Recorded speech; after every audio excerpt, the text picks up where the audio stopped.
এবারের বইমেলা নিয়ে যদি বলতে হয় অন্য বারের তুলনায় এবারের বইমেলাটা একটু ভিন্ন।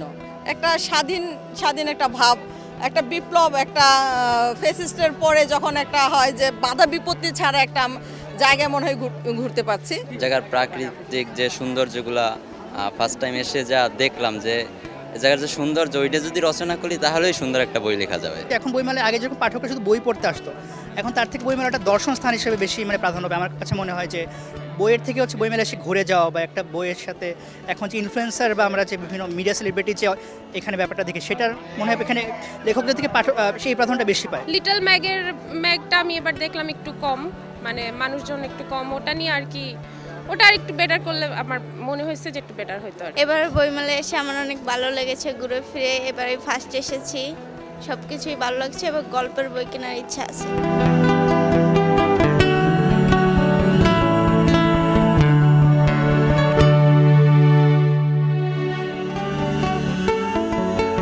এ পর্যন্ত আমার 7টি বই প্রকাশিত হয়েছে, 5টি কবিতার 2014 সাল থেকে প্রকাশিত হচ্ছিল, আর এবছর একটা গল্পের বই প্রকাশিত হয়েছে, কিশোর উপযোগী গল্প, এবং কিডস কারাভান প্রকাশনী থেকে আমি পাণ্ডুলিপি পুরস্কার পেয়েছিলাম।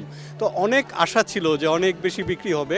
মেলার শুরুর দিকে বিক্রি হচ্ছিল, কিন্তু মেলার মাঝামাঝির পর কেমন যেন একটা বিক্রিটা কমে গেল, এবং এবছর অনেক মানুষ আসছে মেলায়, কিন্তু পাঠক খুব কম আসছে। এবারের বইমেলায় আমার 2টি গ্রন্থ এসছে, একটি আমার কবিতার বই, একটি রঙিন দুপুরের অপেক্ষা, এবং আরেকটি বই হচ্ছে গবেষণাধর্মী বই, সুনীল গঙ্গোপাধ্যায়ের উপন্যাস প্রসঙ্গ ইতিহাস।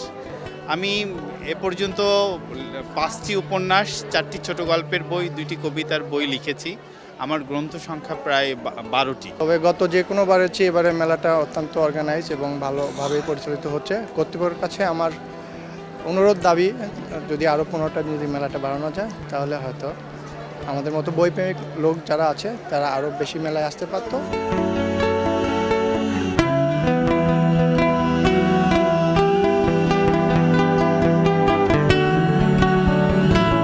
আমাদের আছে লরেন্সের হচ্ছে পুরো সেটটাই আছে 9টা বই, এটার চাহিদা বেশ ভালো। তাছাড়াও রয়েছে হিটলারের 3টা বই, একটা হচ্ছে মাইন্ড ক্যাম্প, দেন হচ্ছে আমার বন্ধু হিটলার, আর একটা হচ্ছে ডায়েরি, ওনার নিজের লেখা। এই 3টা বই হচ্ছে অনুবাদ। এবারের নতুন বই হচ্ছে আমাদের ডায়েরি আর হচ্ছে তার আত্মজীবনীটা।